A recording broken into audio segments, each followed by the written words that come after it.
a jealous neighbor, dirty tricks are never a surprise. And with Pakistan, that's always been the story.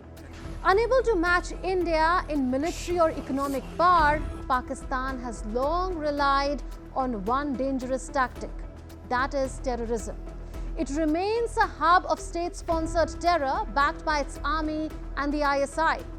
But enough is enough. These dirty games can't go unpunished, especially when innocent lives are lost.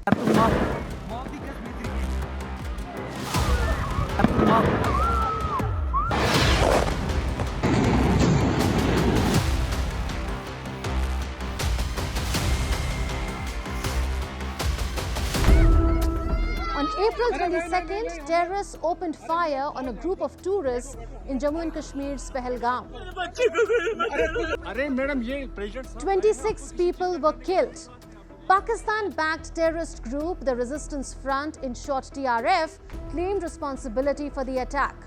TRF is affiliated to Pakistani terrorist group Lashkar-e-Taiba, and the shocking part was the pattern of the attack. The terrorists singled out Hindus by asking them their religion before shooting them dead. 15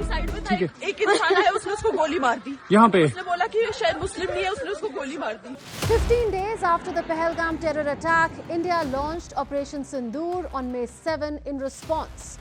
The Indian Armed Forces carried out coordinated precision missile strikes on 9 terrorist bases. 4 of these bases were deep in Pakistan, such as in areas like Bahawalpur and Muridke. 5 terrorist bases were in Pakistan-occupied Jammu and Kashmir, including Muzaffarabad and Kotli.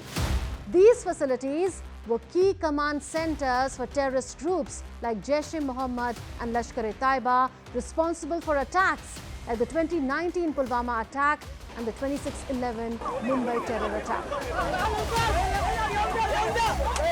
Pakistan hit back with drone and missile strikes on May 7, 8 and 9, targeting multiple Indian cities and military installations.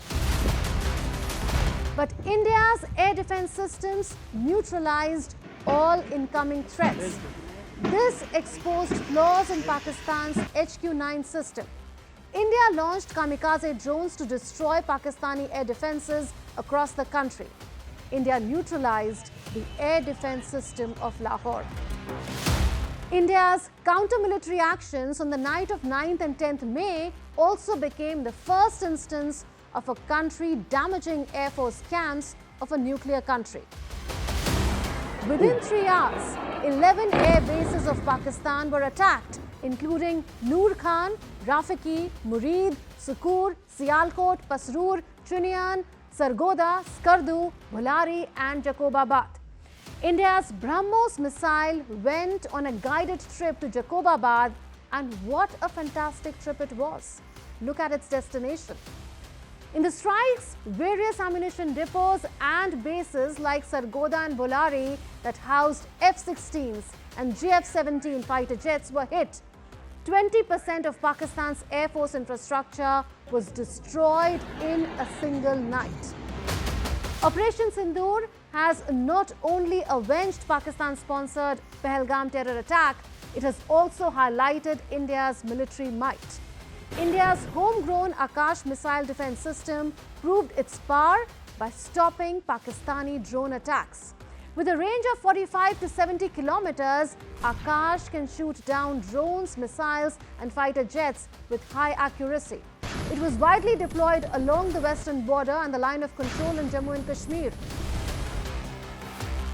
On the night of May 8th, the Indian Army successfully blocked several drone intrusions by Pakistan in these areas.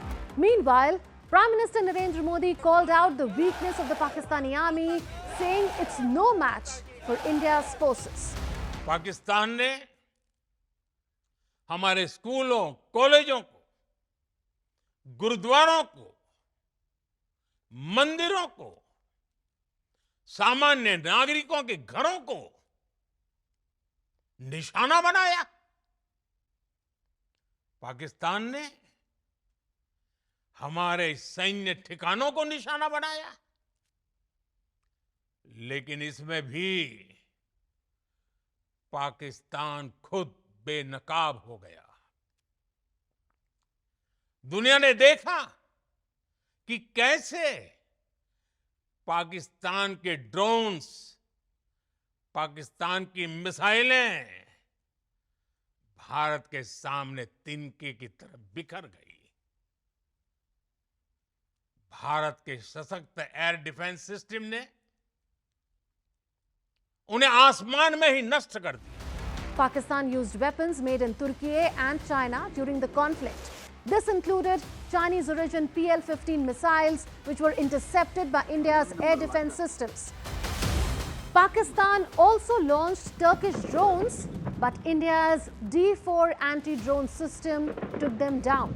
For the first time, India used the BrahMos supersonic cruise missile in live combat during Operation Sindoor. The BrahMos missile is one of India's most advanced and formidable precision strike weapons. It has a speed nearly 3 times the speed of sound. This high speed significantly reduces enemy reaction time and enhances penetration capability against air defense systems. It can hit a target with an accuracy of 1 meter. After 4 days of a near-war situation, the Indian government announced that Pakistan had reached out to India and an understanding was negotiated directly between the two countries to pause military firing. Pakistan heavily depends on imported weapons to maintain its military. China is the primary supplier of weapons to Pakistan, accounting for 81% of its arms imports between 2020 and 2024. Other notable suppliers include Turkey and the Netherlands. Historically, the US was also a significant supplier, but its share has now decreased over time. This dependence limits Pakistan's ability to upgrade or maintain these systems independently, especially during long conflicts. In contrast, India has steadily built a strong domestic defense industry, developing advanced weapons like the Akash missile, D4 anti-drone system and BrahMos cruise missile. This self-reliance gives India a clear edge in both technology and long-term military sustainability. Meanwhile, besides military means, India also adopted non-military measures to school Pakistan. One major move was suspending the Indus Waters Treaty. This can have serious consequences. Pakistan relies on the Indus River for 80% of its farmland and over 90% of its water needs. It supports 237 million people and fuels a big part of the economy through crops like wheat, rice and cotton. But with limited water storage in Pakistan's dams, any disruption can cause massive crop loss, food shortages, water cuts in big cities and power outages affecting key industries like textiles and fertilizers. By suspending the treaty, India has sent a clear message. Water and blood can't flow together. India also shut the Atari-Wagah border and stopped all trade with Pakistan. Key exports like onions were halted and imports like cement and textiles were restricted. This hit Pakistan's economy hard, especially as it was already facing high inflation and debt. India also worked to expose Pakistan's links to terrorism and pushed for its global isolation. Each move, military, economic and diplomatic, was a part of India's clear message. Terrorism will be answered with strength. No words, no warnings, but only action. That's all in this edition of Connecting the Dots. We'll see you in the next episode with more raging issues. Until then, it's a goodbye from all of us in the Delhi newsroom. This is Munir signing off. Take care and stay safe.